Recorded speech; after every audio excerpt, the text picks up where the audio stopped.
تو آؤ ذرا ادھر لے کے چلتا ہوں. یہ دیکھو خانہ کعبہ کے بالکل سامنے رسول کریم علیہ السلام بتوں کو پاش پاش کر رہے ہیں، اور کعبے کی چھت پہ ایک بت رکھا ہوا ہے. اس کو پاش پاش کرنے کی جب باری آئی تو مولا علی کرم اللہ وجہ کریم نے کہا یا رسول اللہ میں بیٹھتا ہوں، آپ میرے کندھوں پر کھڑے ہو جائیں. حضور کھڑے ہوئے اور علی کو حکم دیا کہ اب آپ اٹھیں. لیکن مولا علی کرم اللہ وجہ کریم نے پوری کوشش کی. بار نبوت تھا، یہ بار رسالت تھا. حضور سمجھ گئے، آپ نیچے اترے، فرمایا علی اب میں بیٹھتا ہوں، تو میرے کندھوں پہ کھڑا ہو جا.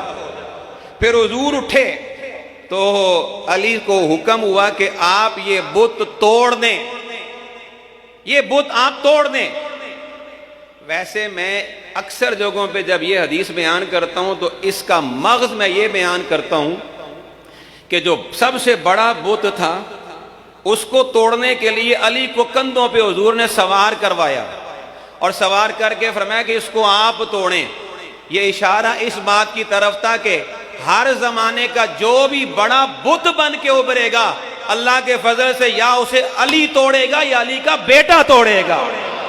اگر قادیان سے مرزا غلام احمد اٹھے گا تو میر علی شاہ اس کو توڑ دے گا، اور اگر لاہور والوں ادھر کوئی بت بنیں گے تو داتا علی حجویری توڑیں گے.